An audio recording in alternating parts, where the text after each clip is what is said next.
Hello everyone, Brad Johnson here. Once again, I return with my famous whiteboard videos.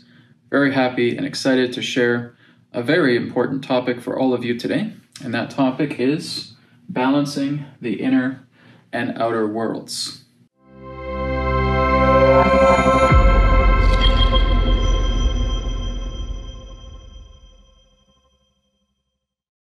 So through a lot of what I have shared over the years, it really just comes down into the basic fundamental, which over time I continue to elaborate on with a little bit more depth.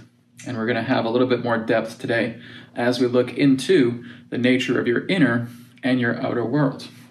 So firstly, let's take a look at the outer world, because this is actually something most people are able to relate to.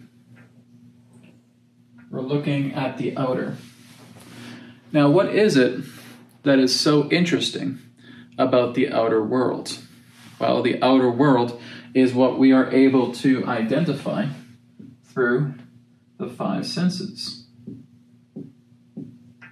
It's a vivid world. It's vivid, it's interactive,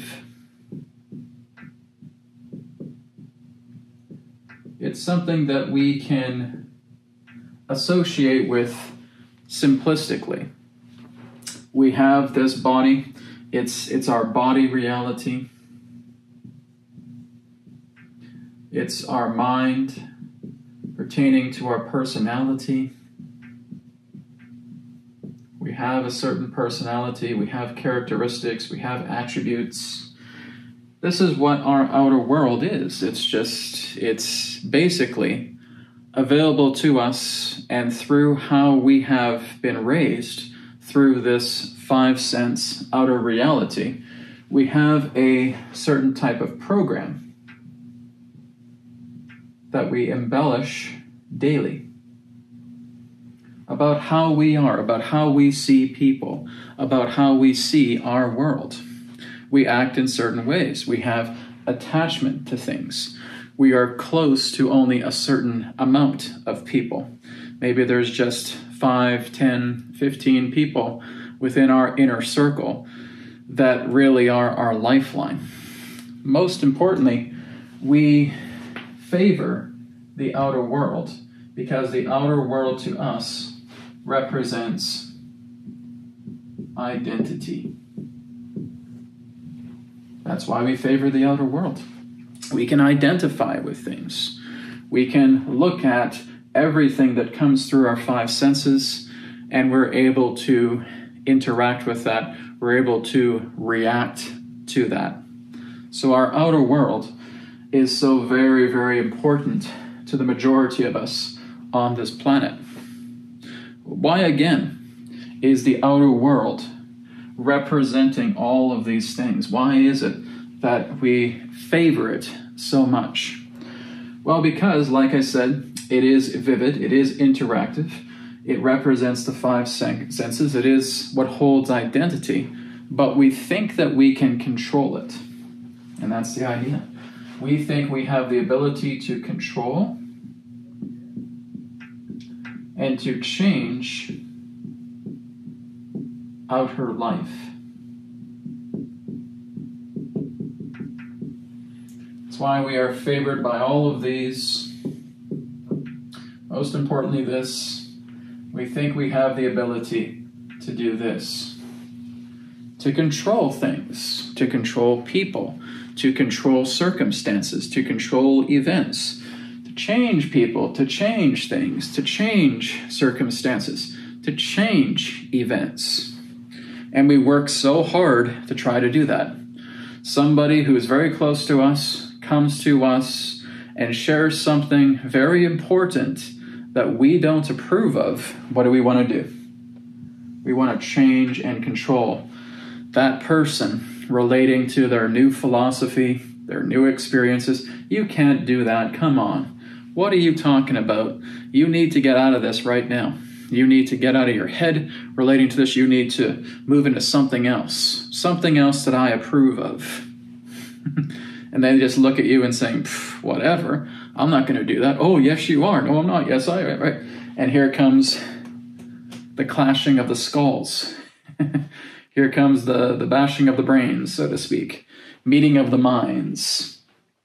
And then it becomes an all-out fight, and now the family is involved, and now your close friends are involved, and now your extended relatives are involved, now the neighbors are involved, and everything just starts to go into chaos because you try to get involved with this.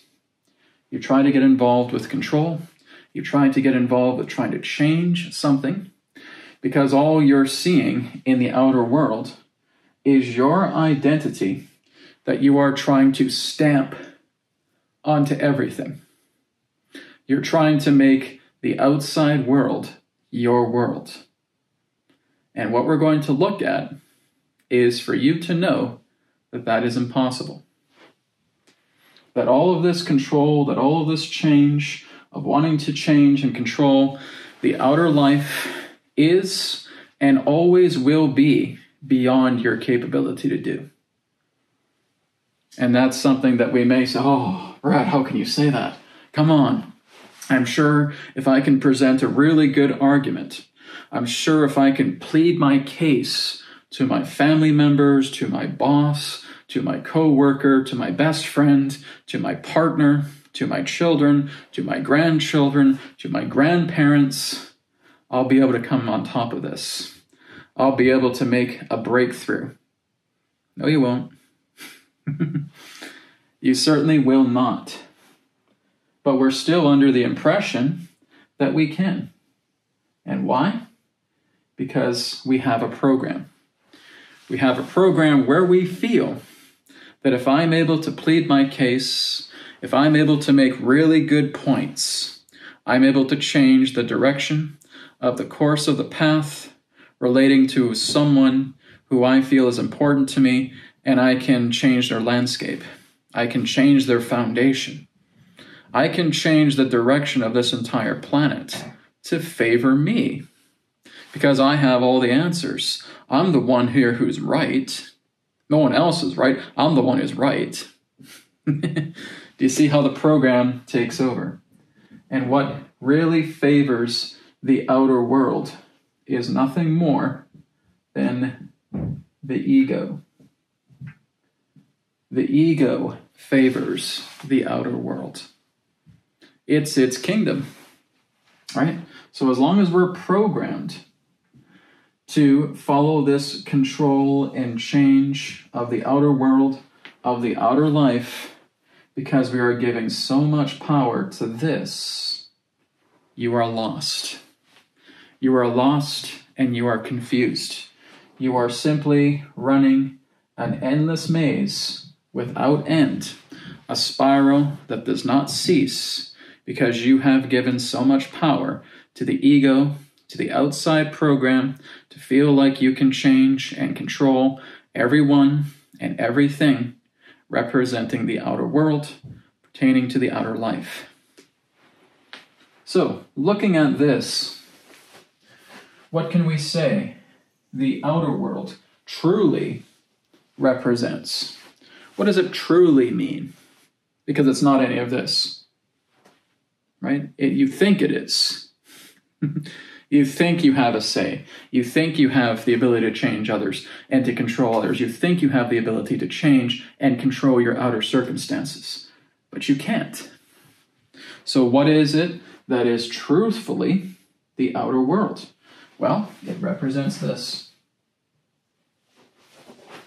It is a collective.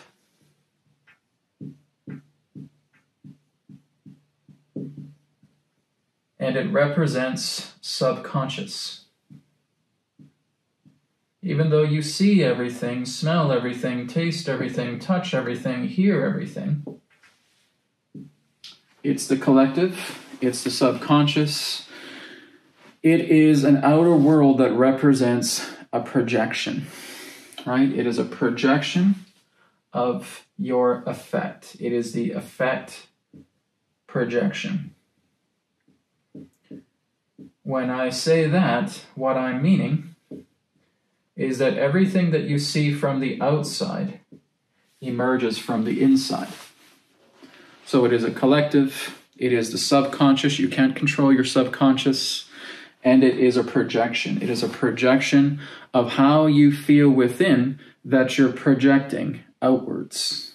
So that's like trying to look at cause and effect and thinking that if you put all of your energy towards the effect of things, you'll be able to change it. You're walking backwards. You're thinking backwards. You're acting backwards. Everything about you is backwards. If you think that you go into the outside world and you can control and change all of this, you can't. You're thinking and acting and just completely being backwards. So that is what the outer world truly represents. We can't control it. We can't change it. Doesn't matter if you feel that there's some life event that's so important, right? If it's politics, if it's finance, if it's your job, if it's your career, if you focus it on the outside and thinking, I'm going to take this marker, just like what Brad has, I'm going to start drawing. And I'm going to start making smiley faces where there's angry faces. And I'm going to start making these big, beautiful shapes because I need to make everything happy and wonderful through everything that I'm trying to change through the outer world. You're wandering a maze without end. Now let's take a look at the inner world. Let's see what the inner world is all about. How can we describe the inner world? Close your eyes. Feel into yourself. Go within. Be aware of your breathing. Be aware of your physical senses. Be aware of who and what you are as a body and as beyond the body. That at any particular moment you could stop breathing. You could hold your breath. At any particular moment, you can breathe in and breathe out through a rapid pace. Through anything of what you are able to envision going beyond the physical of what you have representing imagination, well, you can create worlds. You can create worlds through your imagination. You can create other planets. You can create other star systems. You can create other galaxies. You can create other universes, all through the power of your own imagination. If we live within ourselves, the inner world represents our own subjective life.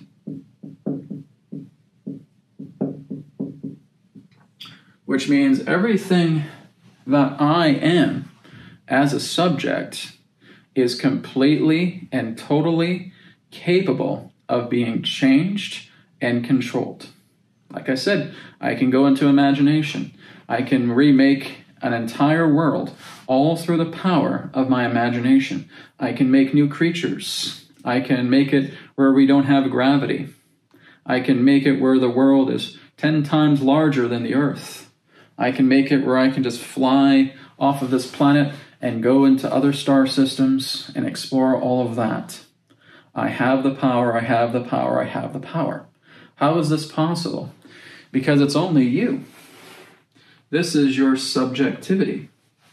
This is personal. This is the universe that represents one inhabitant. That's you. That's the inner world. Okay?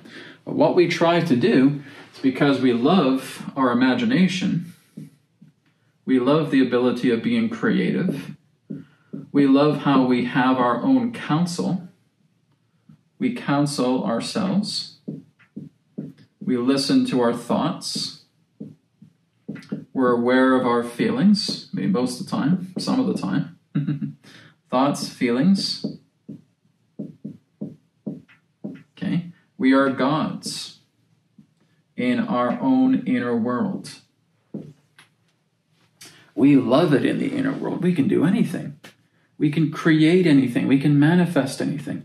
We can play with our thoughts. We can play with the imaginative creativity that we have.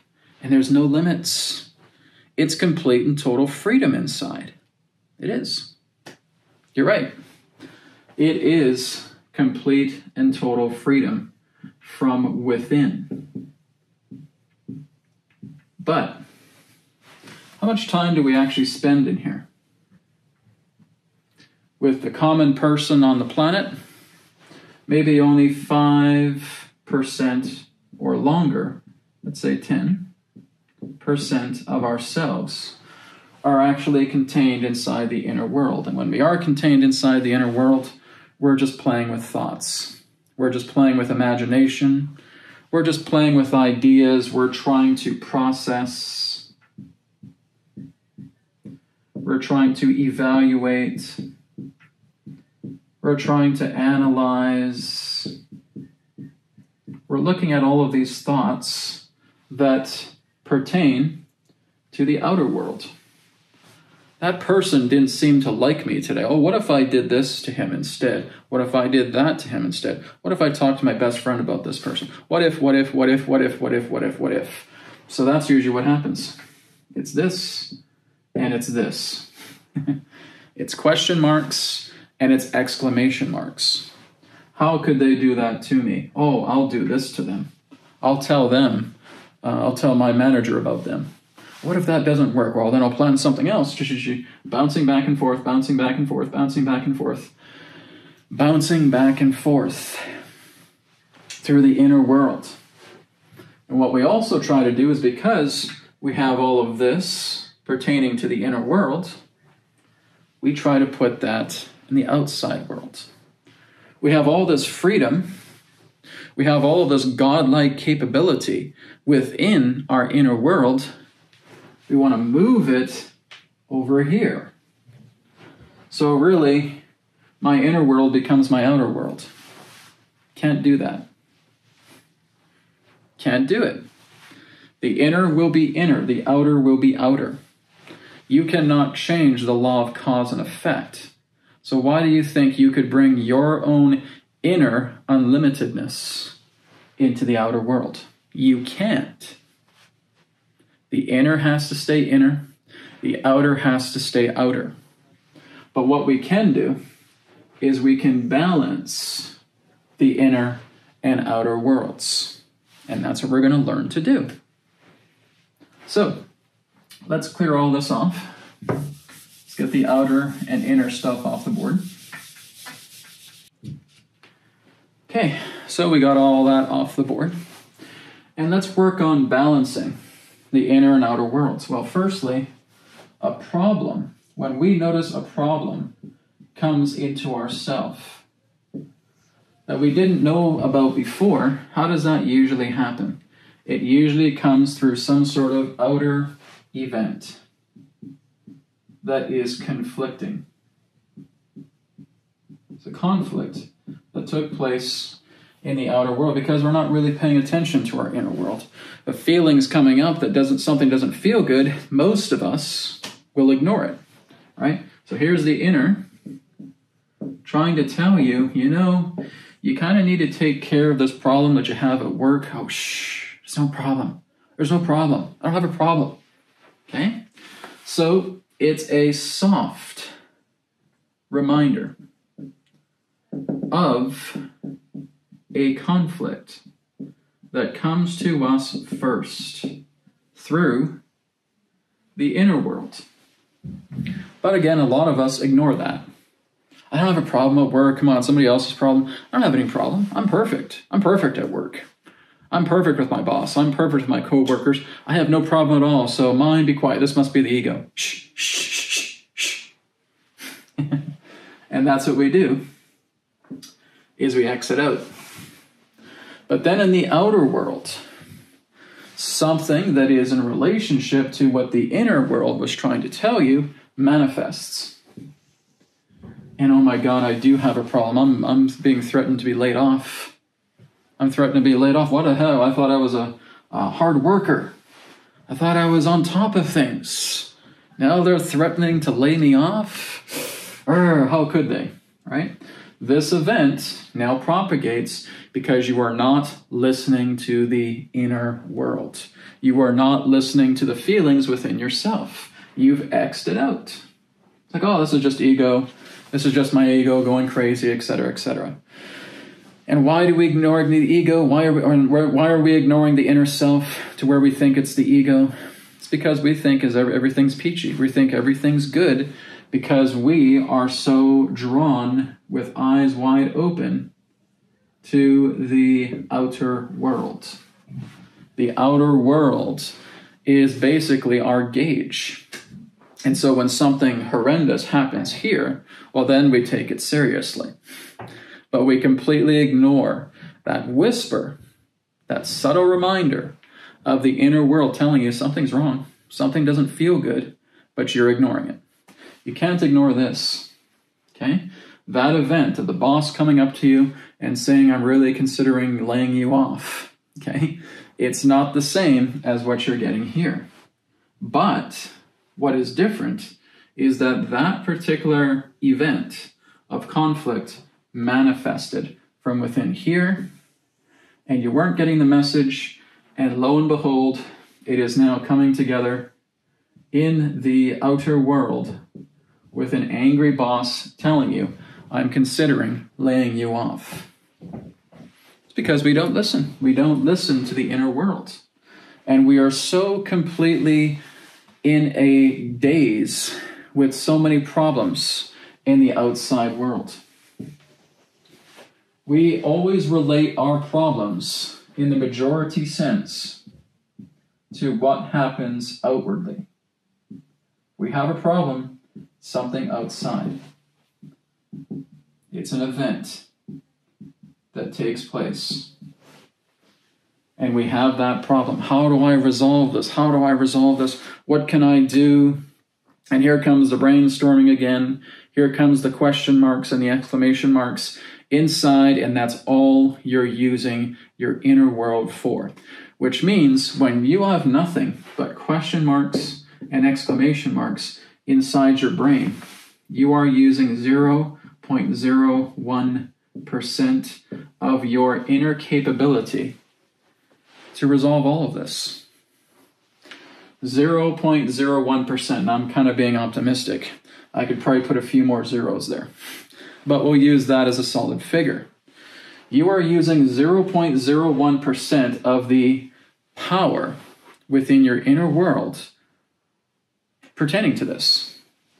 You use your inner world for questions and outrageous results, and trying to plan and trying to work with all these preconceived notions. It's like looking at a bookshelf filled with all these books that represent, here is my preconceived knowledge of Joe. Here's my preconceived knowledge of Jenny. I'm Joe, I'm Jenny. And this is my library. These are all the things that I've preconceived, that I've looked into, that I've studied, that I've explored. And I'm going through every single book. I gotta find out what the answer is in this book. My God, it's not giving me anything. Bah, hell with it. And I'll start tearing through every single book through my preconceptions, thinking I'm going to bail myself out of this situation outwardly. Maybe if I threaten my boss, no, I don't think that'll work. Maybe if I take secret pictures of him and blackmail him, maybe that'll work. No, I don't think that. Okay. And just these ridiculous thoughts come together because you're doing nothing more than listening to an ego. So you might as well be reading a book of ego right now, giving you 1,000 stupid ideas with 1,000 stupid questions where you're only using 0.01% of your inner power. So let's get to the $64 million question. Brad, what can I do to resolve problems from the outer world? I get what you're saying. I see exactly how these problems are coming outside because I'm ignoring the inside and I'm only using a fraction of the power. But how do I change that around, Brad? What do we do? How do we balance the inner and the outer worlds? Well, first of all, this needs to increase. Your 0.01% power of the inner world needs to bump up a little bit more, which means we may start to work with 1% to 10% of a boosted power of our inner world. And how do we do that? We take time to reflect inwards by going into calmness. That's what we do first and foremost. You will never, ever be able to resolve a problem when you're like this. Question mark, exclamation mark, question mark, exclamation mark, question, exclamation, question, exclamation. Can't do it.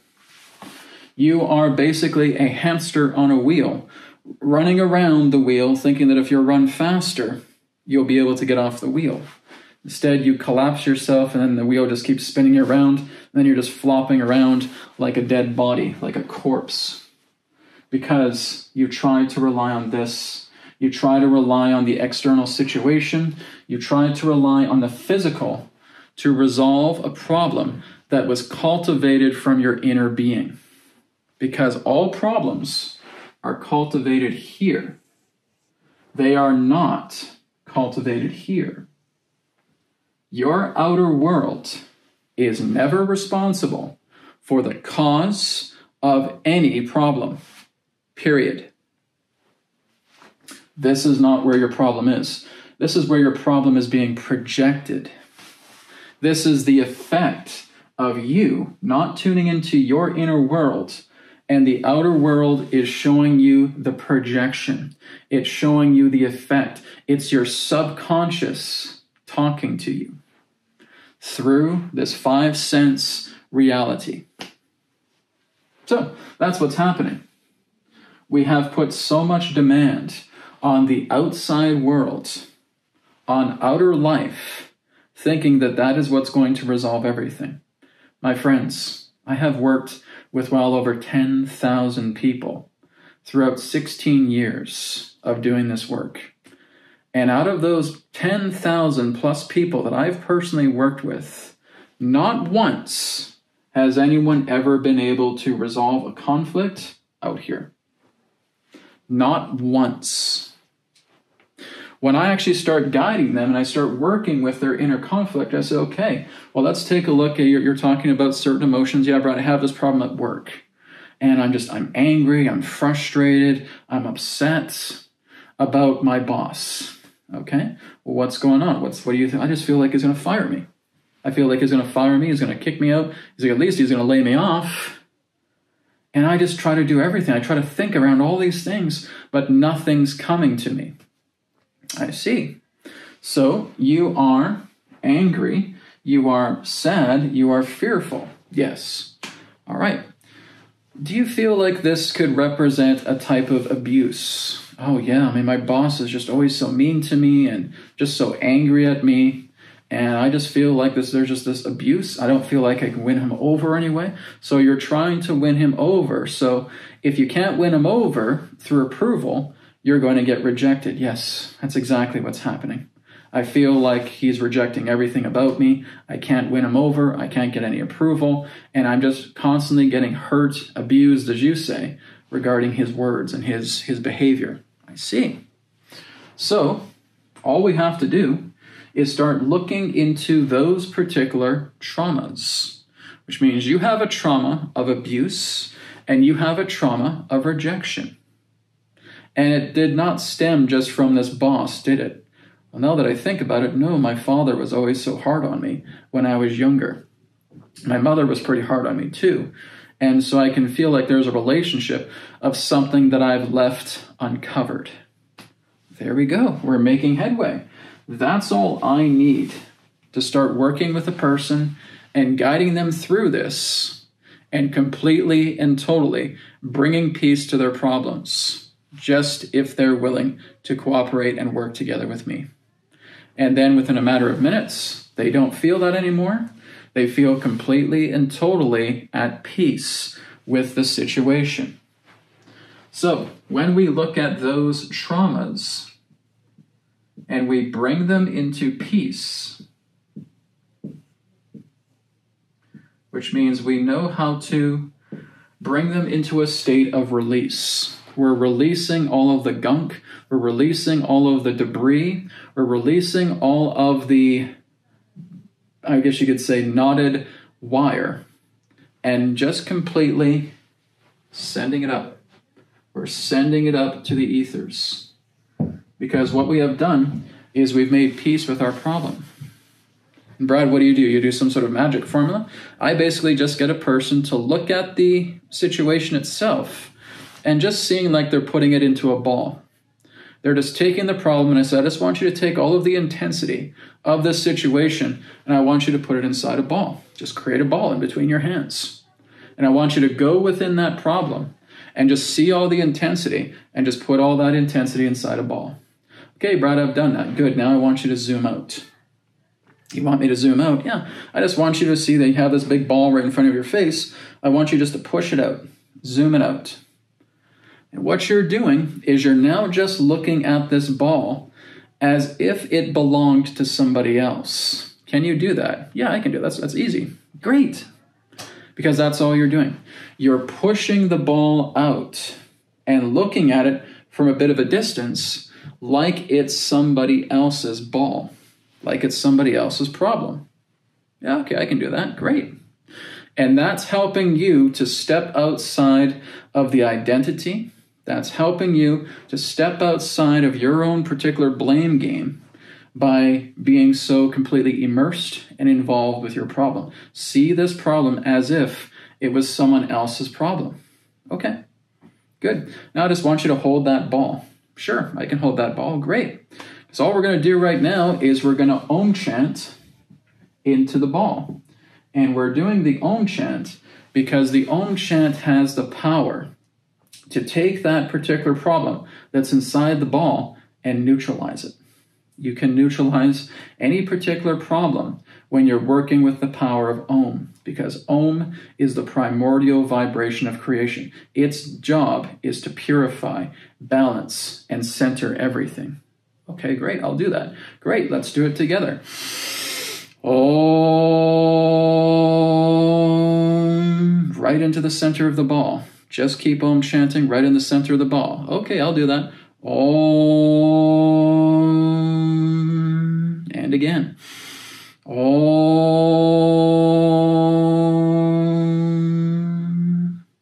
Now I want you to look at the ball again. Yeah, it feels lighter. It feels thinner. It feels smaller. Good. Do another 3 rounds. Om, Om, Om. Brad, it's gone. I don't see the ball anymore, and I don't see the problem anymore. Very good. Just take a moment now just to go within to where you felt the intensity of that problem. Is the intensity of that problem still inside you? No, it's completely gone. Congratulations. You just resolved a problem that was with you going back into your younger years that stemmed from your mother and your father. And it just continues to refurbish itself and reversion itself because you didn't tackle the root. You had completely forgotten about the red domino. And the red domino is the domino that is getting knocked over with all of these other dominoes getting knocked down by the momentum of the red domino. In other words, you had a large beast that you were constantly feeding unconsciously until it was ready to devour you. It's ready just to devour everything that you cherish in life. But I like to use the red domino analogy. That one feels better to me. But you can call it a big, gigantic beast, okay? A horrifying beast. It is the inner marking of the beast that we have. And this is exactly how we're able to resolve it. We have to target the red domino. Everybody has a red domino. Everybody. If you don't have a red domino, you don't have a problem. But what happens is we start identifying with the smaller dominoes rather than looking at the big red one. We look at this one. Okay, my boss, he's trying to lay me off. That's what I'm looking at. Now, we could certainly clear that, but then we have all of these other dominoes beforehand, and we haven't tackled the red domino. So meaning you could clear this out, but the problem still remains. The pattern, the imprint of the problem still remains, because you have not balanced the inner and the outer world. We balance the inner and the outer world when we get here, when we get to the red domino, and we start Om chanting, we start releasing, and what happens? We go into peace, which means through the peace that I have within myself, because I've cleared away dozens and dozens and dozens of these heavy red dominoes, because there really are only dozens of them. There's not hundreds and there's not thousands. There's only a few dozen of these, right? For a person, I'd say maybe 5 or 6 dozen. That's it. Once they get those out of the way, peace starts to reign all over you. And so now you can look at that situation pertaining to the boss who is trying to lay you off. And now that you no longer have that problem within yourself, circumstances change.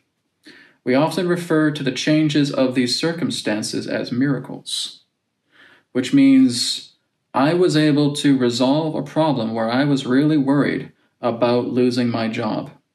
When I worked with Brad and he helped to eliminate that problem, my manager came in and he acted almost like he was a completely different person. He was willing to actually give me another shot. And I was actually able to stay in my job because even as I went into my work, I had a whole new attitude. It felt like I actually cared about the work that I was doing when I didn't really care too much about it before.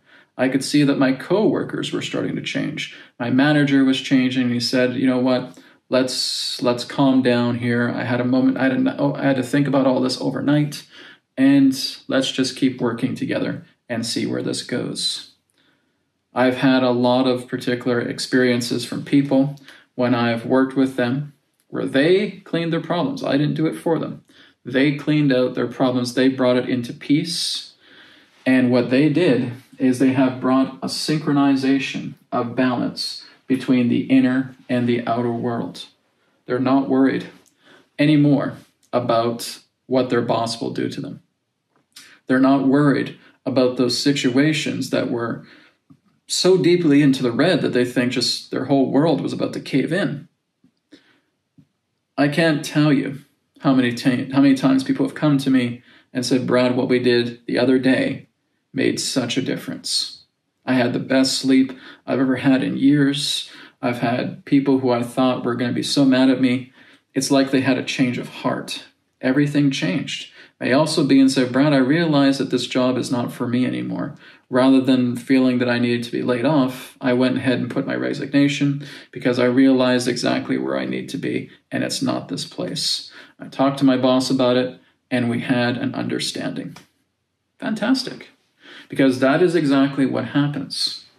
It's like looking again, this bundle of wire that is all just tangled up and you can't make sense of it. It's like all of that wire now starts to unravel, and you can see this clean strip of wire now. Nothing is hidden anymore because you are bringing everything to peace. As you bring everything to peace, this whole question mark, exclamation mark like situation dies out. You're now starting to utilize much more of the potential pertaining to your inner strength. Your inner world power is now coming online because what I'm doing is I'm continuing to look for the red dominoes. I'm looking at the red dominoes. This is what Brad was telling me to do, and I found quite a few of them last night, and I cleared them. And now, when I see that person again, even if it's after 24 or 48 hours, their face changes. Their body starts to change. Their eyes feel a lot more brighter. Their face is now starting to reshape itself. Their body is now starting to reshape itself. This happens because this happened to me. As I started to clear out a lot of these red dominoes, these ears used to stick out, and they came back in, right? My feet were once a size 13 and are now a size 11. My chest changed. The way of the orientation of my shoulders have changed. My cheekbones have changed. I've gone through a significant amount of changes because we clear out red dominoes, and I can see it in other people as well. They look so much more vibrant. They feel, again, there are physical changes taking place within their body. And that is exactly what this is. Your outer appearance is going to take on the weight of your problems. And this is why you may look very unhealthy. This is why your face may start to puffer up. This may feel like the body, in that sense, is getting out of shape. It has a twisted spine, so to speak. The organs are just constantly percolating with nasty toxins. Okay? And now we notice that as we start clearing a lot of these red dominoes, a lot of that changes. It changes. That's what we do when we balance the inner and the outer world. And when you start to balance the inner and the outer world, as Adronis has talked about, there is 5% and there is 95%. 95% of the world's population today, approximately, is addicted to their own problem body. We can call it a pain body, or rather I would call it a problem body. They are still trying to resolve their problems out here. The 5% have gotten the message, and they're resolving their problems with peace. They're surrendering to peace and using something very simple of a method like I just showed you in this video about the trauma transcendence technique. Put it in a ball, all of the intensity of it, bring it out, zoom it out, and just look at it as if that ball is somebody else's problem. Do you know why I say that? Because you're not concerned about the intensity of someone else's problem. You look at it neutrally. If you see a person with a problem, you now become a very, very strong witness, an observer of that problem. And they're now getting, as you would say, another perspective. And that's how you're seeing that ball. Is I want you to completely look at that ball with the intensity of that problem as if it wasn't yours, as if you're seeing someone else's problem. Well, I don't have an attachment to another person's problem. Exactly. That's why I'm getting you to look at it in that way. And then you start Om chanting, Om chanting, Om chanting. And like I said, Om chanting is the vibration of the source itself that purifies and balances everything. It is discharging the magnetics of your problem. Your problem is a magnetism, and I mean that literally. I'm not speaking figuratively here. Problem is magnetics. It is a dense, low-pressure magnetic field that is basically bloating your energy. When you have problems, it is a magnetic bloat, and your body will physically pick up those symptoms of the low-pressure magnetism. And so when we start working with this, working with the trauma transcendence technique, all of this gets discharged. It returns back into the ether, returns back into peace, returns back into the center, and you're free. Now, there is a balance. Now there is a synchronization. Now the inner and the outer worlds can now start to work in harmony. And as you start to clear out these red dominoes, you realize that these red dominoes you're clearing, you don't have that ambition, you don't have that fear, you don't have that struggle, you don't have that conflict anymore. Everything just naturally starts to feel peaceful, which means you're breaking through a glass ceiling. You are breaking out of the program of relying so much on the outer world to try and resolve your problems when it can't. Your problems are an internal job. Problem resolution is an inside job. It's not outer. Never has been outer. Can't be done outwardly. When I'm working with you, I'm working as a guide. I'm working as a helper. You're going in, you're making the changes inwardly by bringing peace to everyone of those problems. You're completely and totally discharging the magnetism that has bloated you And as all that magnetism goes, body starts to change, brain starts to change, mind starts to change, and your outer life starts to change. Not because that is actually what's changing, it's because you've changed. Because you've changed, your outer life is arranging itself appropriately based on what you've been able to discharge.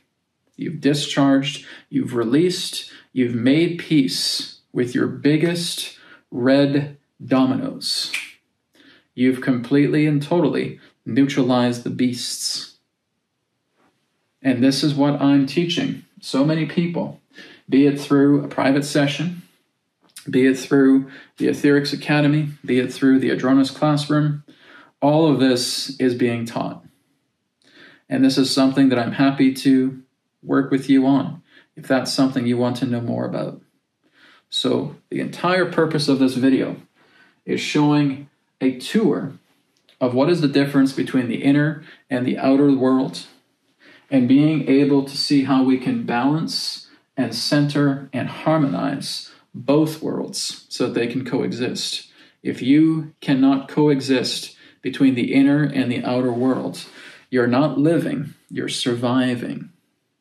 And when you're surviving, you've never been able to touch life. You've never touched it. What are you basically touching? You're touching the regurgitation. You're touching the toxins.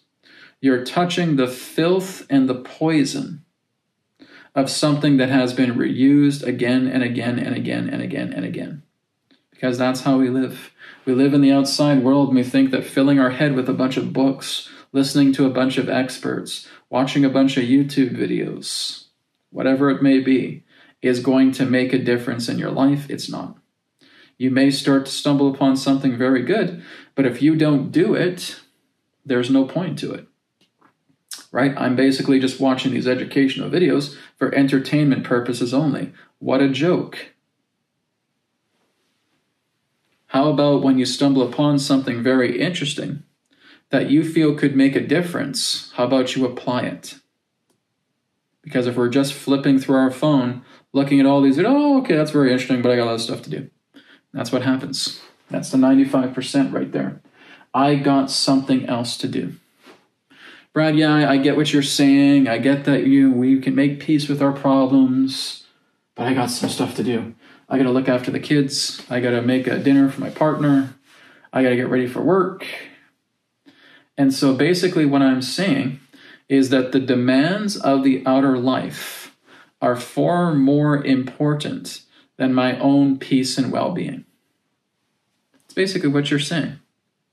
Because again, why many of us don't do this, it's not because we don't have access to it, we do. I just showed you exactly how you can create this particular exercise utilizing the trauma transcendence technique and take care of a problem within a matter of minutes. This is not difficult. This is not inaccessible to you. Do you know why the real problem exists? It's because you favor this. You favor this, and you also concern about what other people are going through. Okay, I have this. Okay, I'm making peace with myself, but what about my family? What about my friend? What about my next door neighbor? They're suffering. I need to throw myself in the pit with them, because if they're suffering, I should be suffering too. Again, as ridiculous as this sounds, it's what majority of people tell me. People have told me this through thousands of sessions. Yeah, but Brad, I'm getting better, but what about my uncle? What about my brother? What about my kids? What about my grandchildren? What about my grandparents? What about my best friend? What about them? They're all suffering because they don't want to go into this. And so I got to throw myself at the wolves, and I need to be eaten alive with them. That's what holds us back. You're so completely concerned about the approval of others, you don't realize that's a very, very big trauma that you need to release. But it even comes down to the system program. The system program will tell you, You don't deserve to be happy. You don't deserve to be peaceful. You don't deserve to feel good. You deserve pain. And that's what you buy into. And that's what's constantly circling around the head. And just like any other problem, we can clear it. But you don't want to. You don't want to because you're a victim of your circumstances, and you're a victim of your pain, and you're a victim of your problem, even though every single problem was created from your inner world based on how you have reacted to it. Because you've reacted that way. That's why these problems, these conflicts come together. And unless you're willing to actually go in here and start amping up some of the percentage, you will stay with that problem again and again and again. The universe is not going to pat you on the head and say, poor you. Oh, I know you're going through all these traumas of rejection and abuse. Here's a cookie. Nope. Oh, you're going through rejection and abuse? Well, here's some more. Here's some more. Here's some more. There you go. The cycle is only going to get bigger every single time it comes around. And because you have this wanting of approval from somebody else or others, because they don't have what you have, and you feel you have to throw yourself at the wolves, you end up exactly where they are. Rather, I would say, doesn't it feel good that when you're doing this work, and you now start to see others who are suffering, you can now start to reach out a hand because you know how to help them? A lot of you don't do that. No, Brad, they're suffering. I got to suffer with them. And you go and you jump into the fray. That's what happens. And that's system program. And I can say that the majority of humanity is still going to be going through this particular type of cycle for several different generations until we click, until we actually start to listen about how we're able to transform, how we're able to bring synchronization and balance between the inner and outer world. Because what I've taught you here is not rocket science. It's not calculus. It's not advanced trigonometry. It all comes down into the simplicity. Am I ready to change inwardly? Because I can't change out here. But I can change in here because I can change and control everything inside, because that is the plane of cause. When I'm inside, I'm playing with the causal plane. I'm playing with cause. Everything that makes up me is seen in here, not here. I need to be in here. I need to be inside to see the entire universe of myself. And if I am willing, I can clean it all up. I can take down every single red domino there is, and I can now start feeling as peaceful as Jesus. I can now start feeling as peaceful as Buddha. I can now start feeling as peaceful as Krishna. I can start feeling as peaceful as any saint has ever felt on this planet within a matter of months. If I'm serious about it. And then, here you go. You jump from this to this. You are of the 5% that have broken through the walls, that have left the glass cage, the glass ceiling behind, and you are completely immune to the problems and concerns and conflicts of everyone and everything pertaining to your outer world, because you've brought it into sync. You've brought it into balance. So, I'm going to end it there. And I want you just to look back at this video, share it around. I know it's a pretty long video, but we had a lot of stuff to cover as I return back into the whiteboard videos. They usually are quite long, but again, there's a lot here for you to review and look back at again and again, because as you continue to look at it, something new arrives. Thank you so much for watching. I'm Brad Johnson, and I'll speak to you again in another perspective of the now. Namaskar. Thank you very much for watching the Wisdom Transmissions YouTube channel. I'm the host, Brad Johnson. I want to thank you for dropping by. I would encourage you just to like, share, comment, and subscribe this video. There's going to be a lot more videos like this to come on this channel. Also remember that I have 2 webcasts each week. On Wednesdays, I have Wisdom Transmissions Live right here on YouTube. On Thursdays, I have The Signposts, which is on Rumble. These are 2 excellent webcasts. It's a way to interact with the community here of Wisdom Transmissions and of The Signposts. You can also check out my website, wisdomtransmissions.com, as I do private sessions. I'm also doing full body scans, source healing. That's available on the website too. I also have my other website, which is etherics.co. You can check that out, as it all represents source-enhanced body attunement products. So check that out as well too. Thank you again for watching, and I look forward to seeing you in the next video. Take care and be well.